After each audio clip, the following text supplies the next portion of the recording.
Hello, welcome to great failed prototypes of our time. Number 14, the first condom. Oh, come on, cheer up, let's dance.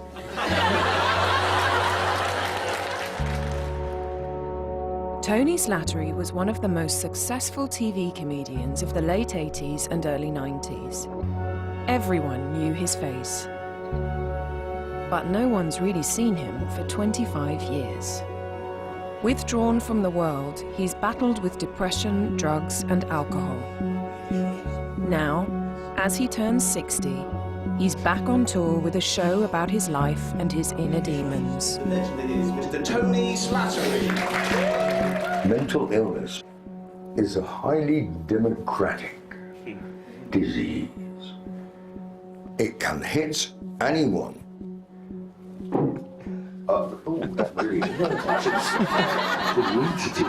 No one in their right mind decides to be mentally ill. But Tony's never properly understood what's going on in his head because he's never been given a definitive diagnosis. So he's decided it's time to finally have his mental health assessed and try to make sense of the way he feels. A diagnosis is not easy, and it is a puzzle, and this is why I want to help try and get to the bottom of it, not just for me, but for anyone else who suffers. Is there anything in his past that could have contributed to his difficulties? What impact is it having on those closest to him? It's tiring caring for someone, loving someone who is constantly on the edge, really. And nearly a quarter of a century since he hid himself from view, can modern psychiatry finally provide Tony with some answers? It's a very serious face.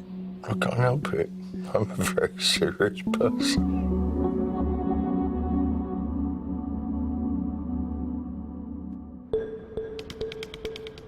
In our lifetime, 1 in 4 of us will have an issue with our mental health. Identifying a specific condition is never easy. Drink, drugs, and stress can all mask the underlying cause. And the longer it goes untreated, the worse the symptoms may become.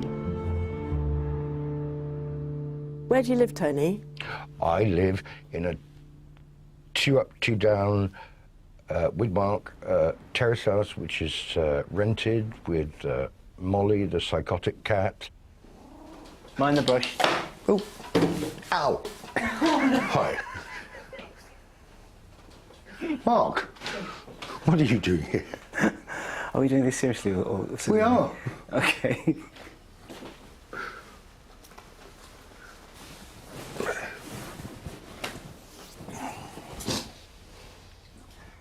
Hello.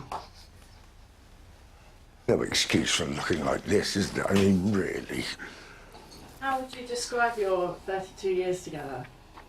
I think we didn't realise it, but when we first started courting each other, it was a wonderful time, and I think we were viewed as a golden couple, really, because Tony was incredibly popular, working non-stop, and I was going from show to show and sort of busy working as a dancer does, and enjoying all the jobs. And a singer and an actor, the triple threat, which is what you have to be. And loving jobs. And Tony came to sort of support me in all my jobs, and whenever I was doing something new. Let's get some Barbara Carter, but I don't think we'd be without each other. And I love you.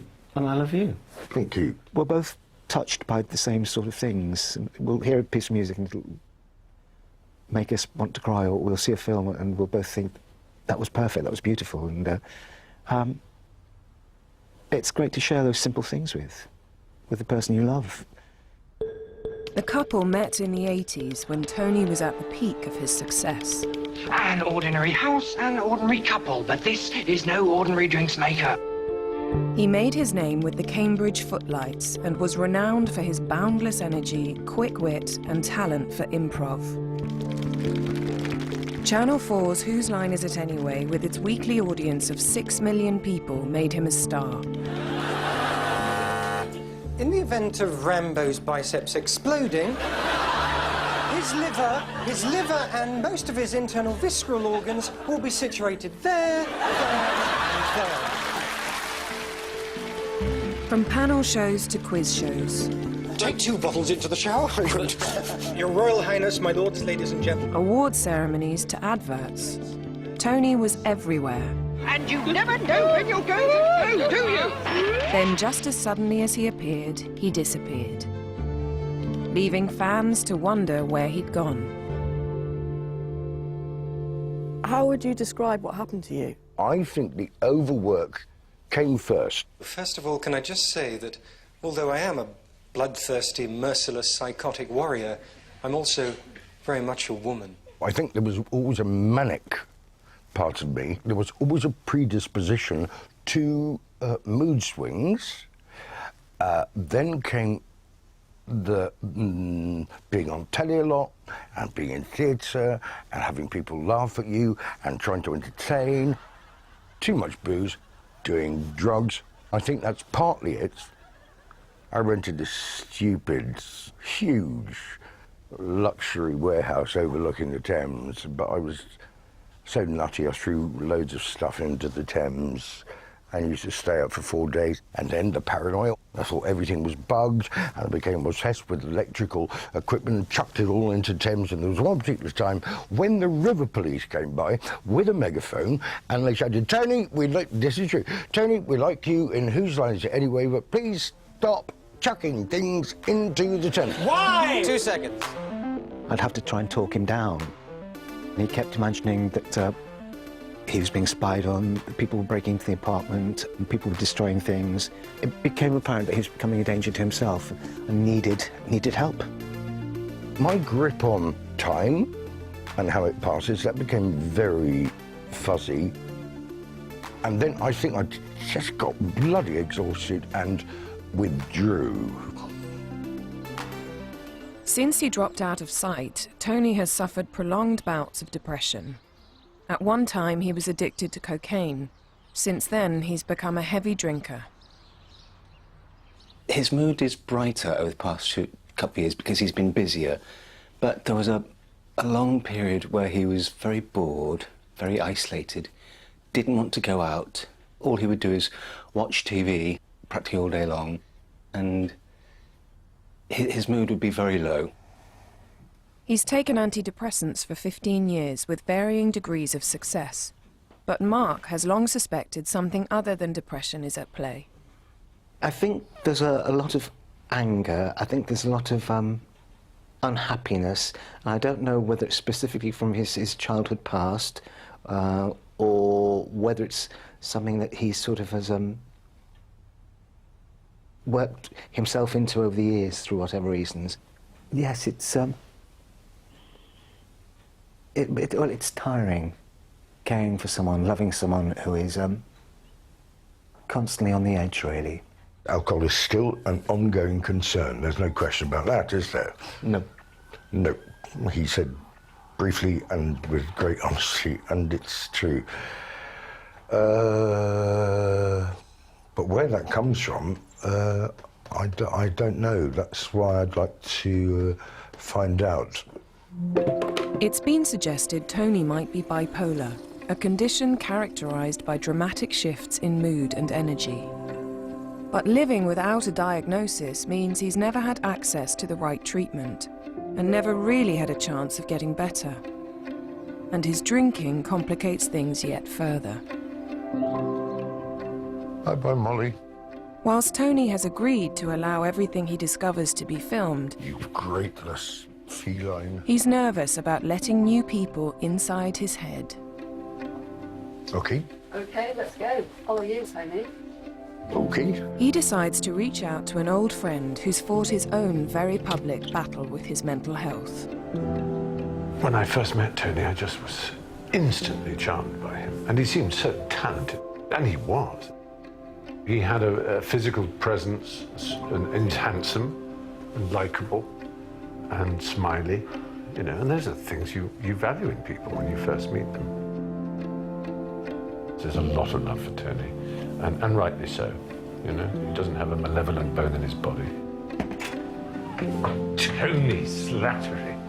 If ever I saw a Tony Slattery, how are you, darling thing? Oh, Lovely to see you. it's gorgeous to see you as well. How the hell are you? Not too bad, thanks. Good. Thank you so much for coming along. It's a pleasure.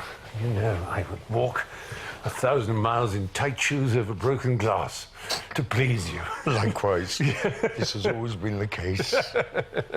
I might have exaggerated, perhaps either the broken glass or the tight shoes, but not both. You did go through some very dark and difficult passages in life. I think one of the things people overlook is the pain. It's so hard to communicate. Because everybody has bad days, of course they do. But that's different from a pain inside that is so intense and so permanent sometimes. It's kind of a background agony that just has to be dealt with. And unfortunately, the ways people deal with it if they're not diagnosed are all dangerous. They're all drugs or alcohol or self-harm of one kind or another.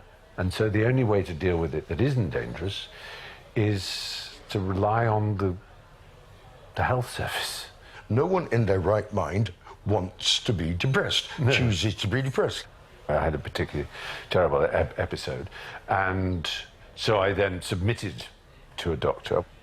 He told me that if I carried on the way I was without treatment, I was very likely to die before my time. You have to try and believe that it's an adventure, almost like an intellectual challenge. I'm going to see if I can take this beast out of myself and anatomize it on a table and deal with it. Does that make sense? Stephen, thank you. Thank you so much. It has been a joy talking to you. Give me a kiss. I'd like to get back into real life as opposed to this period of, I guess you could say, self-indulgence, stasis and withdrawal and interiority. Because apart from anything else, nothing gets done. Though Tony's history of heightened energy coupled with bouts of depression could point towards him being bipolar, saying for sure won't be easy. Most people are misdiagnosed 3 times before the disorder can finally be identified. His first step is to see his former GP, Dr. Gaynor, the man who initially spotted his depression a quarter of a century ago. How would you describe some of his issues?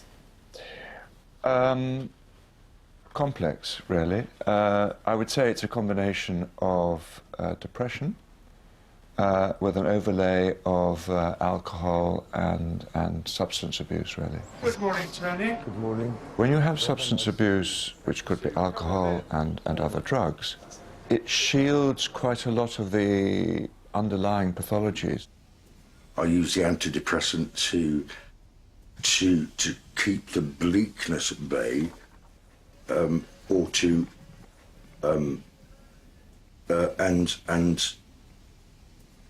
yeah, it's a bit of it still remains a puzzle.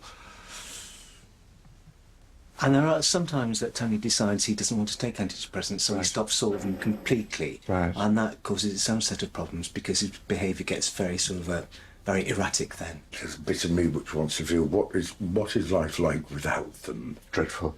Yes, yes. I think you have to view this a bit like being a diabetic, and they can't do without their insulin in the same way you can't do without your antidepressant medication. What about cocaine abuse? When did you last use cocaine? Oh, at last, I think it was around the millennium. Really? It really was. Yeah. And so, what's the status now with alcohol? I still drink too much.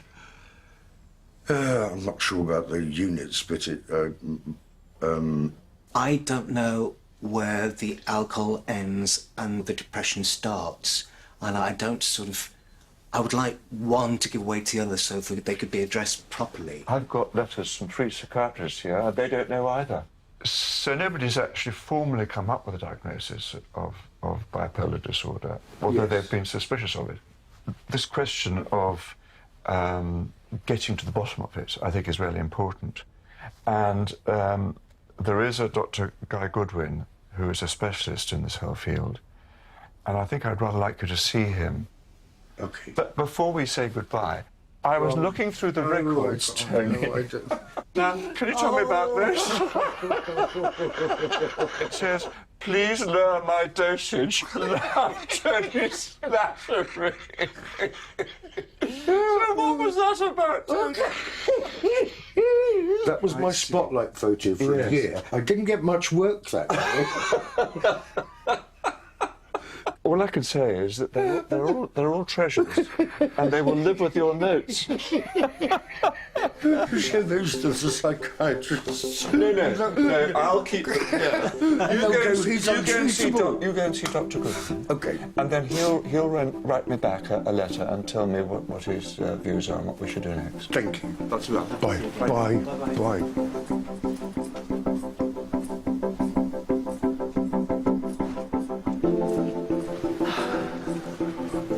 This way.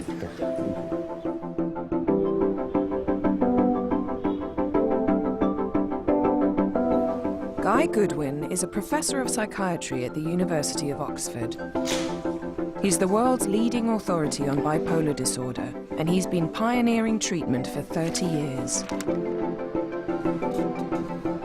Getting a diagnosis requires establishing a history of episodes of both major depression and mood elevation, where a person feels very high and is physically overactive.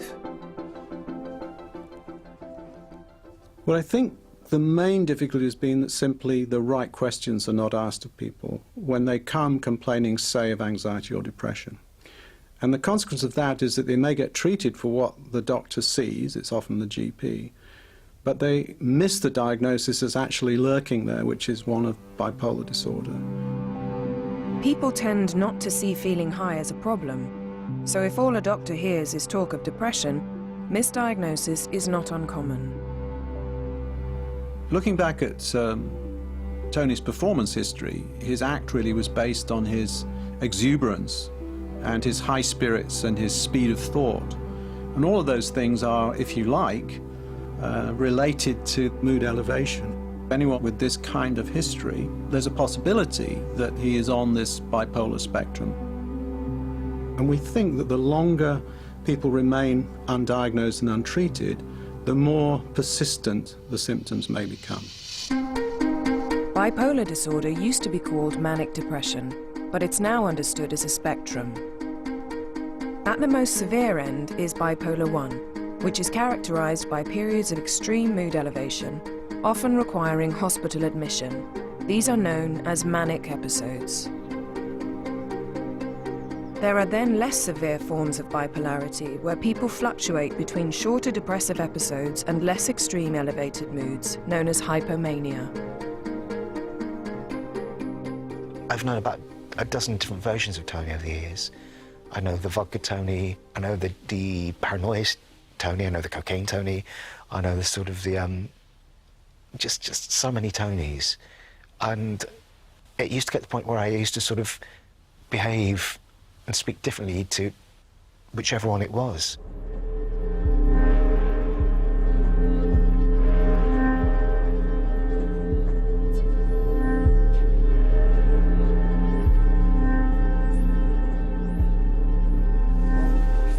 Hi.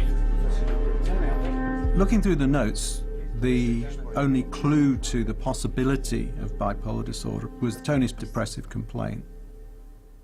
How am I going to assess the possible bipolarity? Well, that's really to ask him directly about the possibility he's been manic. So, in the last few weeks, how would you describe your mood? Up and down, and pretty rapid cycling, and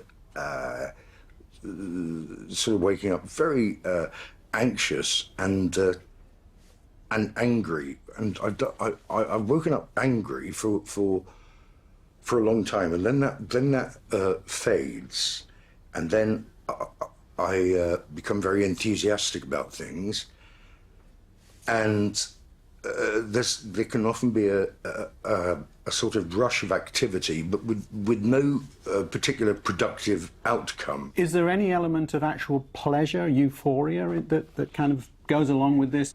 Euphoria There is an element of kind of grandiosity about ideas of what I can achieve and my goals, and then that's but then that's followed by a sense of waste and kind of almost sort of collapse. And you think, what am I thinking? This will never be achieved. So that kind of spasm of positivity is replaced by some kind of sort of physical collapse. And said, no, what's the point? Do you switch very suddenly from feeling that everything's possible to feeling that nothing's possible? Is that that's what strikes me. It is very sudden. Right. Okay.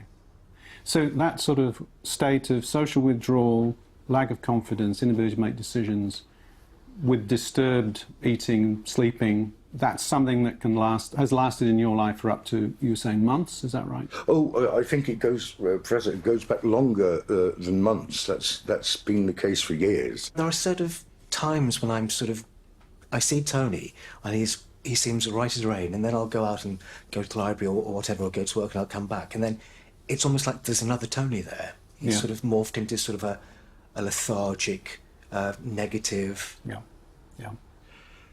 Growing up, how were you at school? I remember school as generally a very happy time.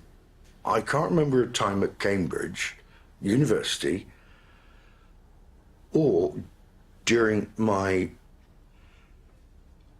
period of intense work when I was for a long period deeply detached or unhappy. You were mainly pretty hyperthymic, as we would say. You were usually sunny, active, energetic, confident, and that ran on pretty much as your normal mood. Is that correct? Yes. Do you think you've had sustained periods of elevation when you were a bit out of the box for long periods of time? Yes, Professor, they have, but I think they might be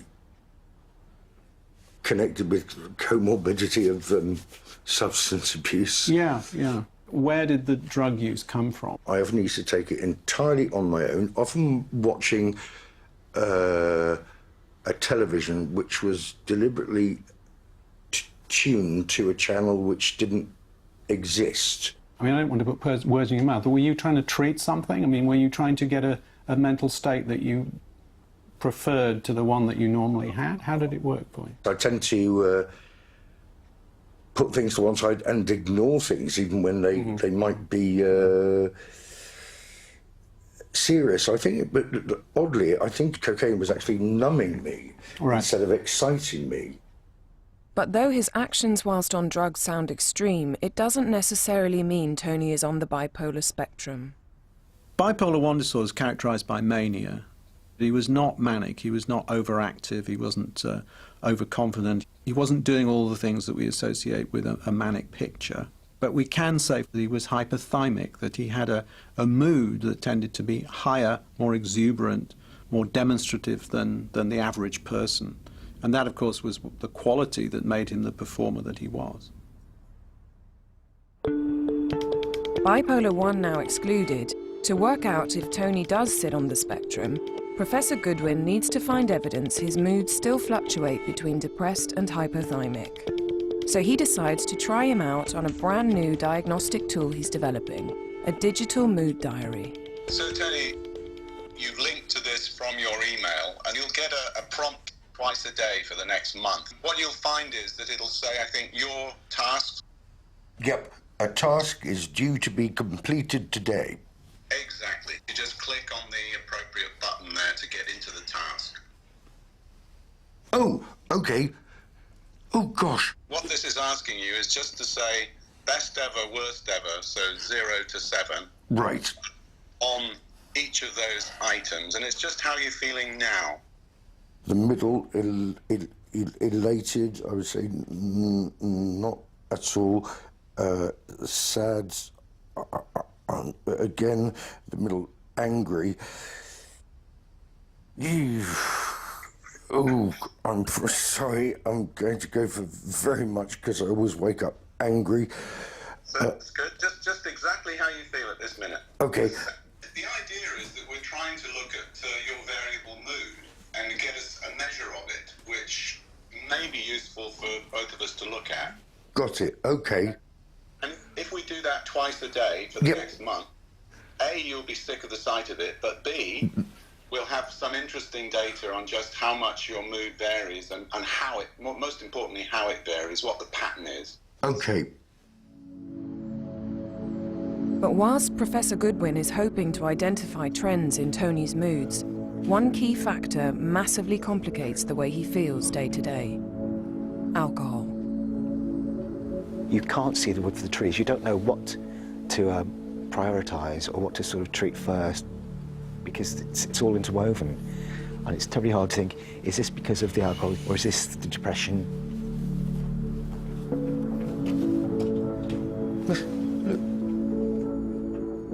I mean, I have run away a couple of times. I go away for a week and run away to my brothers in Liverpool. I think everybody needs a bit of respite, unfortunately. But I hate being away from him.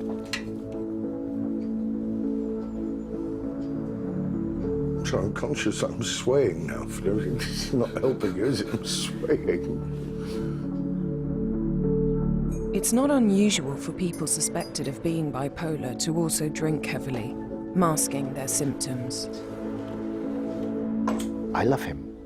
I would describe myself as a professional optimist, because if I'm not counteracting him, then I would sink as well. And I can't do that. I can't sink because, you know, I have to keep him afloat. And it's hard.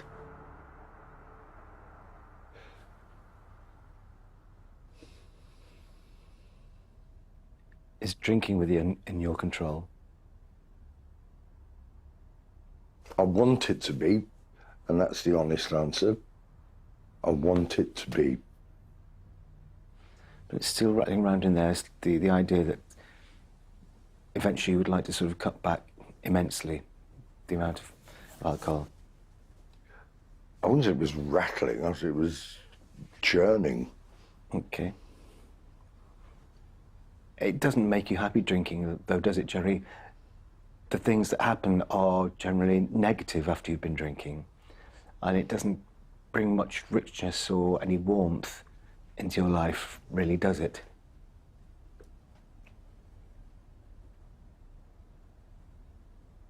Well, no. Cut back on the alcohol so we can concentrate on finding out more about the depression and the bipolarity, and start to sort of find out how that can be addressed and lived with. I've got your back, sweetheart, but sometimes I need you to be strong and have my back. Yeah. And you know what I'm saying.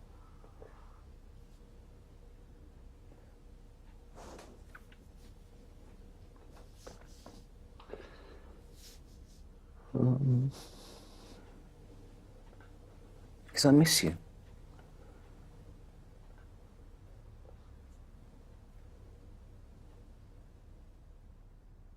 % of patients with bipolar disorder also use alcohol and drugs to excess. And that means that it's got to be present in your mind that the two things may be there. On the other hand, the fact that people are using alcohol and drugs may obscure what you can observe and what you can conclude. I think it's quite important to get a specialist opinion of just how severe this is. Tony's on his way to see Professor Julius Sinclair, an addiction psychiatrist at the University of Southampton. He has tried to quit drinking before. He's been to 3 rehab centres, all without success. And after a recent attempt to go cold turkey, he ended up in hospital, the alcohol withdrawal triggering a seizure, which may have caused some brain damage. It's made him scared of trying again.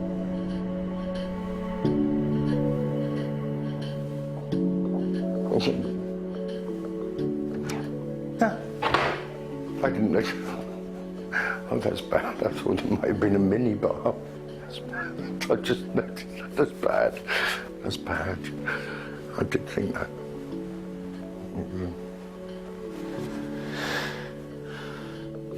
I want Julia's authority in this particular assessment because she is used to seeing a lot of people with the combination of mood disorder and alcohol use. And she is also someone who is used to producing the kind of motivational statement that might enable someone to turn a corner. Tony. Oh, Julia. Hi, good to meet you. Pleased to meet you. Come on through. Do you want to go down to my room? Bring Okay. your water. Yeah. It is. It's actually Vimto. God, it I is. remember Vimto. You can try it. No. I remember Vimto. I used to really like Vimto. Come on through. What, at the moment, is your aim with regard your drinking?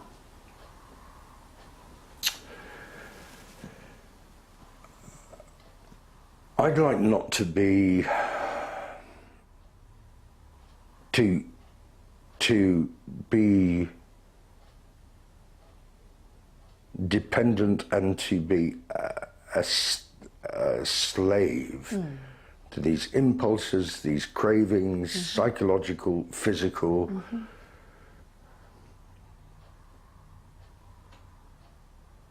That's what I would like. Yeah. Can you remember, when did you last have a day where you drank nothing at all? Weeks, months, years? I think it will be years. Okay. Do you see yourself as being completely alcohol-free?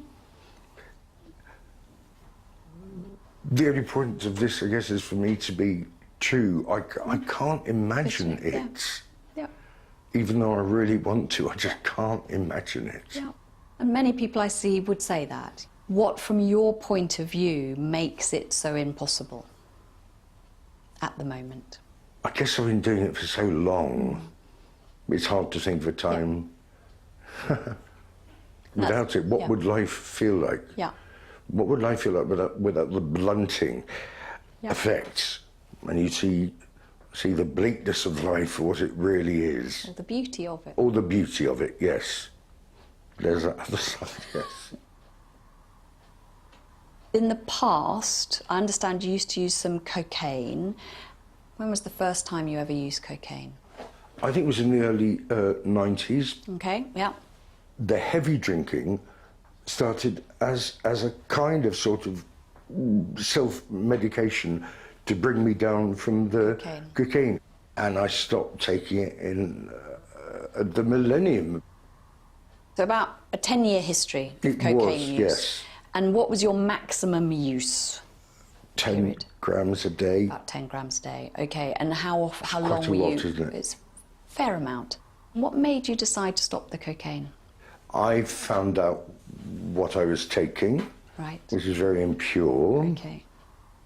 Just stopped? Yes. And how was that as an experience? It was interesting because I've never missed it since. So I'm just wondering, though, that you were able to do that with the cocaine, is kind of say, actually, I'm not prepared for that thing to make me this person I don't like being, but you haven't yet quite reached that stage with the alcohol. No. I just wonder if you have any thoughts about that. I never thought of it like that, but so I did it. You got form, mate. Oh, God. No, I'm serious. I know. I never thought, why can't I do it with this then? If I could do it then. My partner says this a lot, why do you overthink things so much? And Mark once said to me, he said, all this thinking, Tony, I think you've got quite a big mind, but wouldn't it be better if you did the hoovering and the washing up? And that kind of puts it in perspective, really, doesn't it? Yeah. You're enslaved, I think, was the phrase that you used. You're enslaved by the drink. And it's about starting to turn that round so that you can start to think, well, maybe I could have a day without alcohol. It's not going to happen overnight, but actually we change our thoughts by doing things rather than changing what we do by thinking things. Monitoring alcohol, you know, it's one of the most effective behaviour change tools. You know, this is why Fitbits work. Does that make sense? Yes, it makes complete sense, the way you put it. Its simplicity is what actually makes it doable.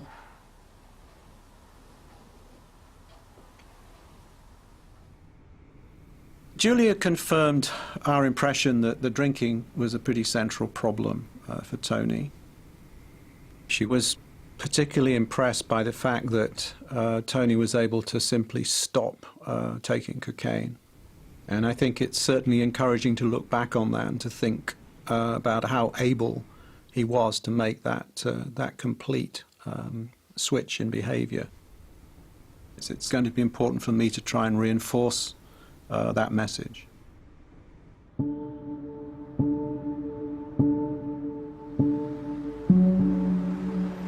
Tony's comeback show, where he's interviewed on stage about his life, has reached Belfast. And I've still got my own teeth. Well, no, I haven't actually. Robert, they're yours. Please, take them back. No, I insist. For the show, it's fine. All right. How are you feeling about tonight? The thing is, I'm really looking forward to it. How are you actually feeling today in yourself? In myself, I'm feeling good because I had breakfast. I ate food. And do you mind me asking how... Yes. Why did you want to eat breakfast? I fancied having breakfast with Mark and getting up and eating. And I think a sense of normality. Oh God, oh God. How are you feeling? Okay. He's keen to record this elevated mood in his digital diary. Anxious, right. From not at all to very much. I'm going to say... Do you know, I'm going to say not at all. Angry, not at all. Irritable, not at all. Energetic. I think these are all really positive. Energetic is positive, so...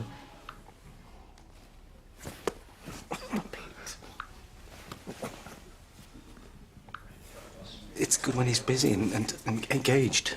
Yeah. And, yeah, enjoying Belfast, and he's just sort of happy and sort of content today. He hasn't had that much to drink at all, really, which is good. I didn't really consider... Robert, can you see what I'm doing? He can cope far better than he thinks without it. And if he's busy or he's doing things, he doesn't realise that he's not drinking. His mood is improving. It's great, but you can't make Tony do anything. He has to want to do it himself. So we shall see.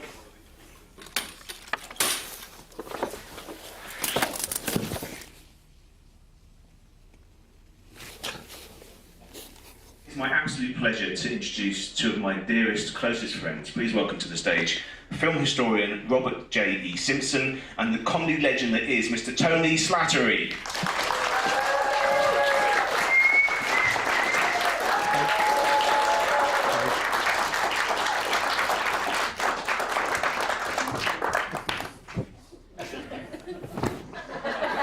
That's it, he's not getting up now for the rest of the night. No. These armchairs are really low. I was thinking of a kind of riff on a ditty where you dust yourself up, brush yourself down, and start taking more Prozac and blame someone else. Which is what often happens. That's not what you do, though. No. What do you do? I blame myself. You blame yourself. Ever true to his improv roots, Tony doesn't like to plan what he says in advance. I think religion is really good if it makes people kind and behave nicely. And conversation in these shows often turns to his past. My teachers, nuns and priests, and they were good and bad. There was the story you told. The one about the nun that hit you on the head. Because why did she hit you? You had to stand up and say the Lord's Prayer. And I did with reverence and respect, but I got it wrong. On that day, I said, "Our Father, who art in heaven, how are you, by the way?" I just got it wrong, and she just raged up to it and said, "Blaspheme!" Genetics and the environment are usually seen as contributing factors in the development of bipolar, but it's been discovered that trauma can play a significant role too. A recent study found that people with the disorder are 2.5 times more likely to have suffered some kind of traumatic event in their youth. And occasionally, both on stage and in interviews, Tony has referenced a troubling experience in his own past. Can we all shift round a wee bit? Round. Ouch. There's a man called Dr. Mate. He talks a lot about addiction being a loss of connection with our real self, our child, if you like. That it's a sort of symptom, you know, it's a reaching out for something to cope with something that happened that we couldn't deal with when we were young. To retrace the thread of time, which goes back to perhaps traumatic childhood events. But then the decision is whether to leave that baggage on your shoulder or just shift it off. If you can. Mm-hmm. If you can, exactly. Yeah. And you've decided what? To shift it off? Not talk about it? Or pack it away and sort of walk around it? Well, I think... Looking back to his childhood, there was an incident that he's touched on. I think that's been bubbling away in his mind for a long, long time. It's lying deep there and needs to be addressed. What a beautiful day. Wow. And what a beautiful building. Oh, hello, Kieran. Before leaving Belfast, Tony and Mark decide to consult Professor Kieran Mulholland from Queen's University. He's one of the leading experts in this area of childhood trauma and mental health. Though it's likely to be incredibly intimate, Kieran and Tony both agree to allow for the session to be filmed. I'm a consultant psychiatrist, and we've met a number of psychiatrists on your journey in the last few weeks and over the years. Mm-hmm. It was at your show last night, which lasted nearly 2 hours, so I do feel I know quite a lot about you on the basis of that show. And I've read... 2 hours, sorry about that. Oh, it was very good. I really, really enjoyed it. The purpose of this conversation is more to discuss specific issues around trauma. Okay. And how trauma might have affected you through your life.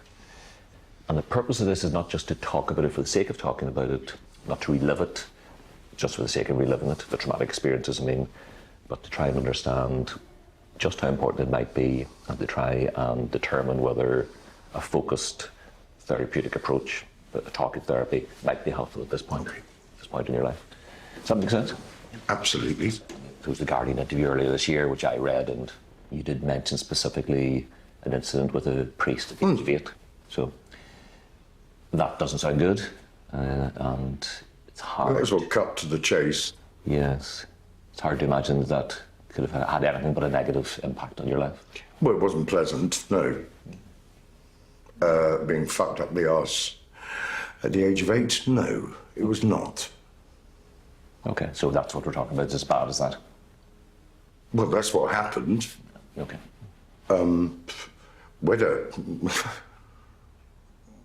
Whether that baggage still is on my shoulders at the age of 60, I don't know. Do you shrug off baggage or... I mean, might as well be frank. Have you ever talked about this before in the way you've just talked about it in the last 2 minutes? With Mark? You haven't actually sort of been that specific. You didn't tell your parents? Well, God, no. So you kept it secret? Yeah. It happened more than once, Tony?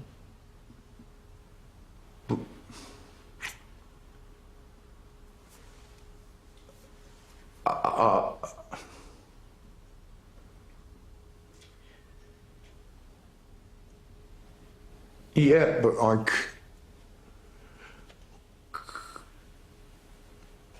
yeah, but I can only remember the first time. Or choose not to try and remember the first time. Okay. I've often thought that to blame everything on what happened when I was 8,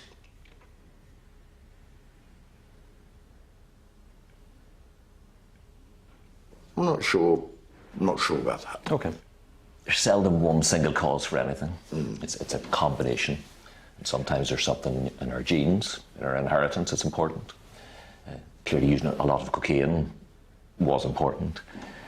But I do wonder if the traumatic experience at the age of 8 is perhaps of more importance than everything else, without saying that it explains everything, but of central importance.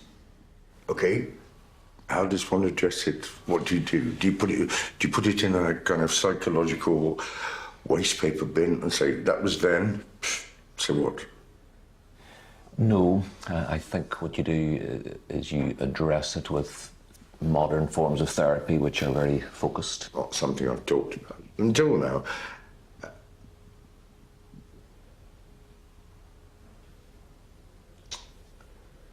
I've shelved it.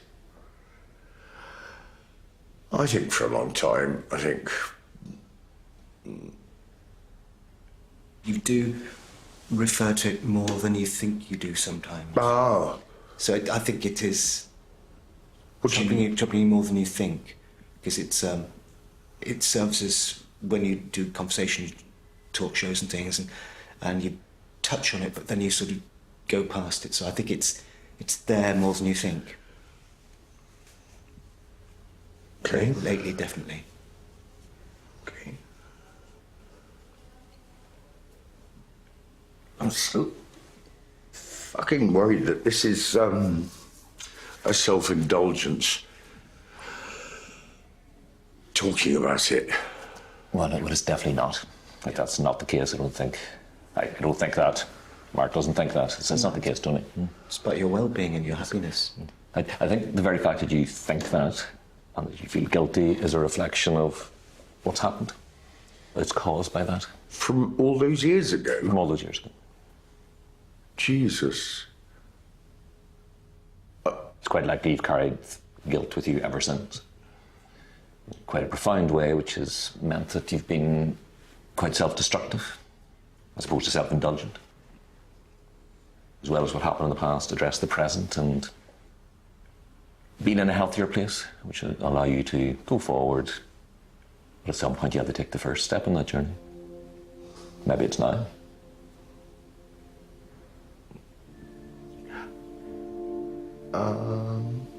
There is a way forward. Okay. And so you need to believe, first of all, that it's necessary, and then believe that it's possible. Oh. You know, I want to do something, I believe there is something that can be done. Oh. Does that sound like a problem? No, it's just never been put to me like that before. Ha, thank you. Yeah.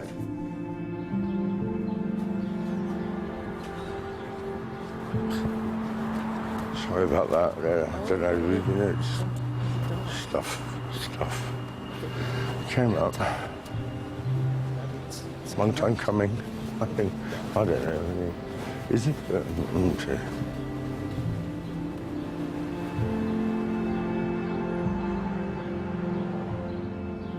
We're not sure what happens in the brain of patients who have experienced early abuse, but we know that people with histories of trauma up to the teenage years show a different response to stress later on in life.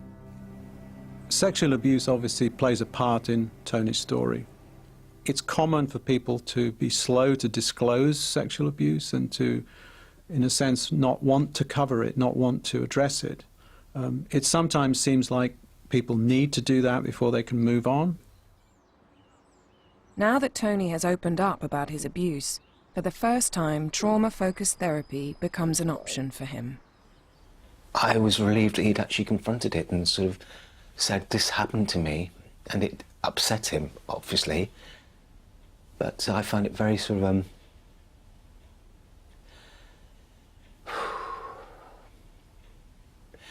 I was glad he did it, and I hope he carries on sort of getting rid of these demons and freeing himself from these things in his head.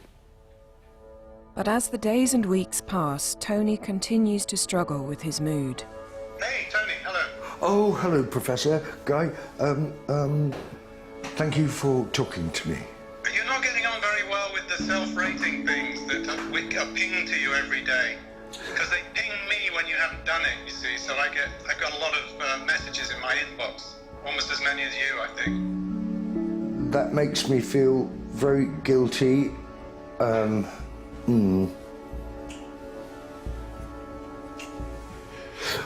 Sorry, a bit, and this, I know this is oxymoronic. I've been a bit too low to do it, and that's an insult to you, and I'm sorry. No, not at all. No, I mean, I'm curious just to know whether we can make it any easier, because, you know, obviously it's supposed to be a relatively straightforward thing to do, and it isn't turning out to be. It's the gradations between are you sad and are you happy. It's not that it's that I can't properly answer them. I'm sorry.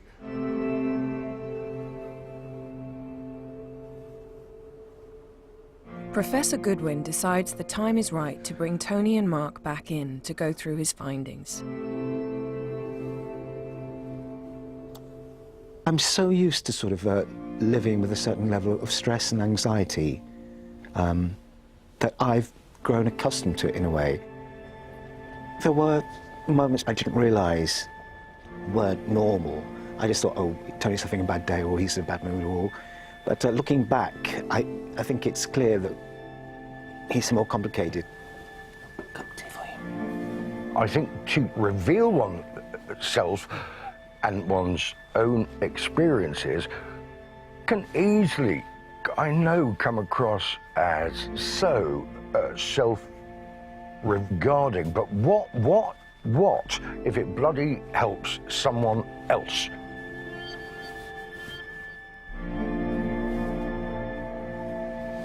Uncovering his childhood trauma and realizing he has the mental strength to overcome addiction have been major breakthroughs.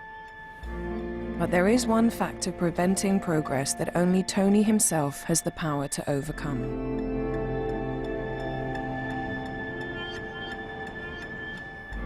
Hey, Tony. Welcome.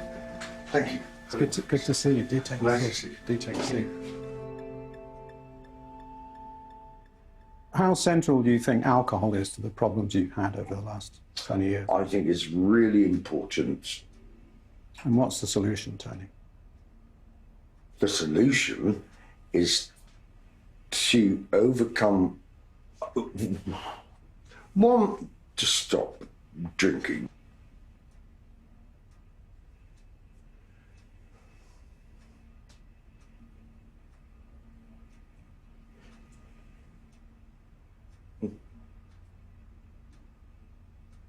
Or maybe it's just numbing things which are there.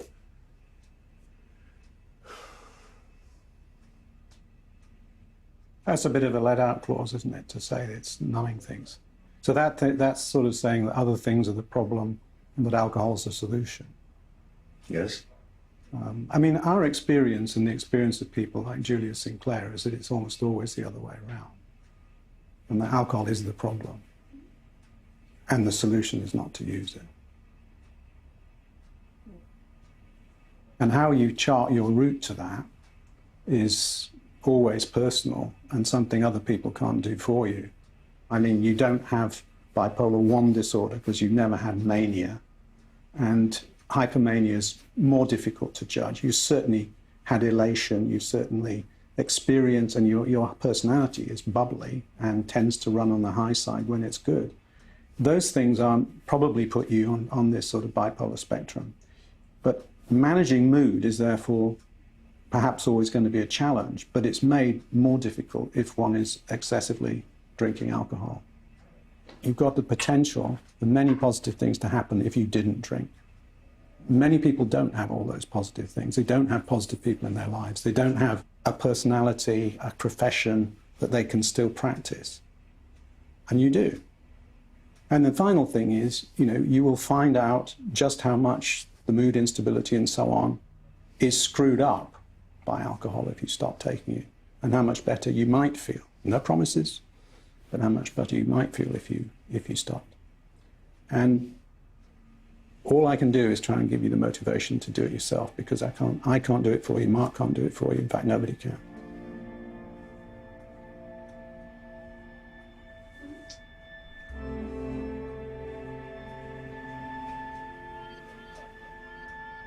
Tony, Professor Goodwin, thank you very much. Thank you. And you want me to go?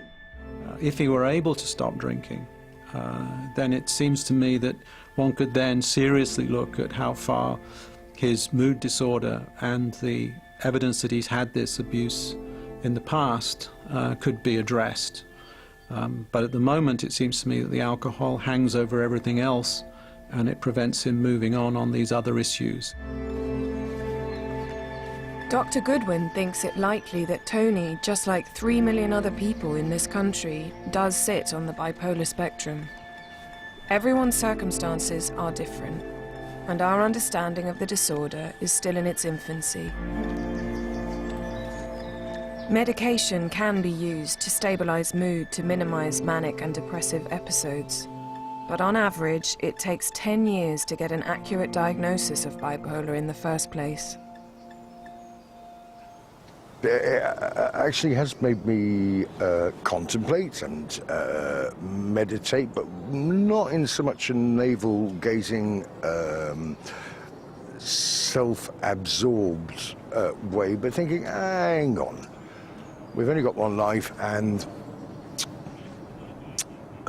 yeah, I'd like to cut down and eventually give up the booze. I'd like to get work. I'd like to have an agent. I'd like to make people laugh or entertain or do things which are serious, because I think my life's been, as many people's lives are, in a state of stasis for so long, and some of that has been my fault and some of it has been rather beyond my control. So they're the thoughts which which today has induced. Yeah. In the months since his assessment, Tony has managed to reduce his drinking. There's a long way to go, but this is more progress than he's managed in years. I hope he'll stay in a better frame of mind, and it'll be a step up from where we've been for such a long time, and hopefully that step up will lead to another step up. Change is afoot. Yes, yeah. It is, definitely.